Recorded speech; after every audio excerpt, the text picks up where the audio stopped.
क्या होता है जब एक शख्स जिनके हाथों में देश की इंडस्ट्री की दिल धड़कती थी, वो हम सबको छोड़ के अचानक चले जाए।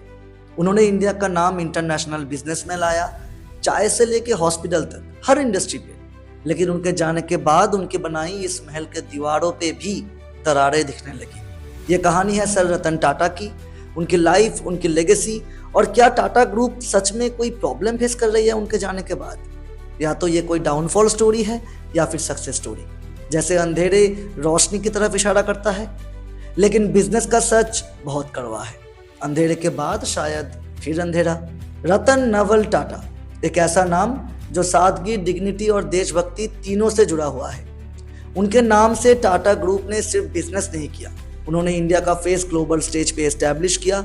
Airlines, luxury cars, steels, IT, ऐसे बहुत सारे ब्रांड्स उन्होंने बनाए जो दुनिया के हर कोने में लोग आज यूज करते हैं। साथ ही साथ उनके फिलैंथ्रोपिक काम जैसे स्कूल्स, हॉस्पिटल्स, रिसर्च फंडिंग, सारी चीजें अभी तक इंडिया में बिछाए हुए हैं। जब उन्होंने रोजाना काम छोड़ा तब भी अपने मोरल कंपस बने रहे टाटा ग्रुप के लिए। चलिए थोड़ा पीछे चलते हैं, टाटा जी की अर्ली लाइफ के बारे में जानते हैं। रतन टाटा एक मशहूर फैमिली में पैदा हुए थे, लेकिन उनकी जिंदगी पहले थोड़ी सादा ही थी। उन्होंने आर्किटेक्चर की पढ़ाई की, बाद में बिजनेस स्टडीज भी, फिर ग्राउंड लेवल पे अपने बिजनेस को और जिंदगी को भी समझने लगे। उसके बाद एज अ बिजनेसमैन उन्होंने लीडरशिप के साथ अपने कंपनी को ट्रांसफॉर्म किया। उन्होंने टाटा ग्रुप को एक बड़े इंडियन कॉन्ग्लोमेरेट से ग्लोबल पावर हाउस बनाया। बोल्ड एक्विजिशंस हुए, जैगुआर, लैंड रोवर, ये वाली कहानी आप हमारे दूसरे वीडियोस में भी देख सकते हैं। और इस ग्रुप ने टेक्नोलॉजी एंड प्रोफेशनल मैनेजमेंट पर भी फोकस किया। रेवेन्यू बढ़ा, फुटप्रिंट बढ़ा और टाटा का नाम दुनिया के स्टेज पे एस्टैब्लिश हुआ। लेकिन उसी के बाद आता है वो अंधेरा पड़ाव, रतन टाटा की डेथ। अक्टूबर 2024 में रतन टाटा का निधन हुआ। एक लंबी जिंदगी और पब्लिक सर्विस के बाद उन्होंने अपनी आखिरी सांसें छोड़ी, जिसपे इंडिया को सिर्फ एक बिजनेसमैन नहीं बल्कि उससे कहीं ज्यादा नुकसान हुआ। बिजनेस में लीडरशिप के अलावा ऑपरेशंस इम्पॉसिबल है और टाटा ग्रुप के स्प्रेडशीट्स में भी ये दिखते हैं। उनके हर बिजनेस अकाउंट, हर बिजनेस रिपोर्ट पे रतन टाटा सर की कमी साफ दिखती है। उनके मैनेजमेंट और early trends and right now उनके जो प्रोसेसिंग है वो बहुत अलग है। टाटा अपने क्राइसिस और अपने डिक्लाइन के मोमेंट पे हर एक चीज संभालने की कोशिश तो जरूर कर रहे हैं। अब आते हैं कुछ कोर रीजंस के ऊपर जिन्होंने मार्केट पे ये साफ कर दिया है कि the Tata group has to work a lot more to manage this. Tata trust group का फिलैंथ्रोपिक कोर इसका सबसे बड़ा एग्जाम्पल है। बहुत सालों बाद बहुत सारी डिसएग्रीमेंट्स दिखने लगी रतन टाटा के जाने के बाद ट्रस्टीज के अंदर, जिससे महसूस होने लगा कि बात बिगड़ रही है। सबसे पहली बार जब महली मिस्त्री को ट्रस्ट से निकाला गया, तब उनके साथ जो वोटिंग राइट्स थे वो भी डिस्टर्ब हुए और अलग अलग फैक्शंस पे डिस्ट्रीब्यूट हो गए। जब ट्रस्ट डिवाइडेड हुए तो टाटा सन्स की स्ट्रैटेजिक कम्युनिटी पे भी सवाल उठने लगा। इन्वेस्टर्स के लिए गवर्नेंस का सर्टेनिटी, प्रॉफिट बहुत जरूरी होता है और ट्रस्टीज के इंटरनल फाइट्स उसको हमेशा डिस्टर्ब करती है। रीजन नंबर 2, शपूर जी, पलवन जी, मिस्त्री एंगल।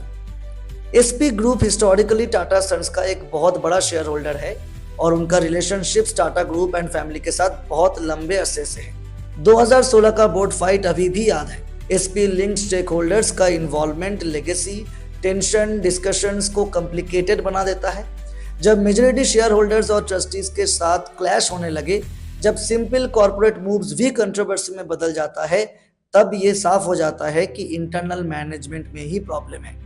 जब लार्ज माइनॉरिटी स्टेक होल्डर्स और शेयर होल्डर्स अलग स्टैंड ले लेते हैं तो लिस्टिंग या ओनरशिप रिक्रूटिंग जैसे डिसीजंस रिस्की हो जाते हैं और इन्वेस्टर्स पेशेंस कम कर देते हैं। तीसरी सबसे बड़ी रीजन थी गवर्नमेंट सिक्योरिटी एंड इंटरफेरेंस। इसमें भी दिन व दिन प्रॉब्लम्स बढ़ती गई। अब बात करते हैं टाटा के कुछ पर्टिकुलर ब्रांड्स एंड कंपनीज के बारे में जो सबसे ज्यादा लॉस में है या सबसे ज्यादा प्रॉब्लम फेस कर रही है। TCS has already filed a 33 to 42% loss in last 2 years, 2024 and 25। इसके अंदर बहुत सारे रीजंस हैं। यूएस और यूरोप के क्लाइंट्स ने अपना आईटी बजट कट कर दिया है for AI evolution. Top executives के एग्जिट और सीईओ चेंज करने से भी इन्वेस्टर्स को बहुत नुकसान हुआ है एंड वो कंफ्यूज हो चुके हैं। Internal bearing scams and company के इमेज पे बहुत ज़्यादा प्रॉब्लम फेस हुई है। BFSI और रिटेल क्लाइंट्स ने भी बड़े प्रोजेक्ट्स पोस्टपोन कर दिए हैं। दूसरी तरफ बात करें तो टाटा मोटर्स भी बिल्कुल सेम चीज फेस कर रही है। 2024 से पीक 40% तक नीचे आ गई है शेयर प्राइस। ईवी बज़ अभी भी चल रहा है, लेकिन मार्केट में टाटा मोटर्स को ज़्यादा फायदा शायद नहीं हो पा रहा।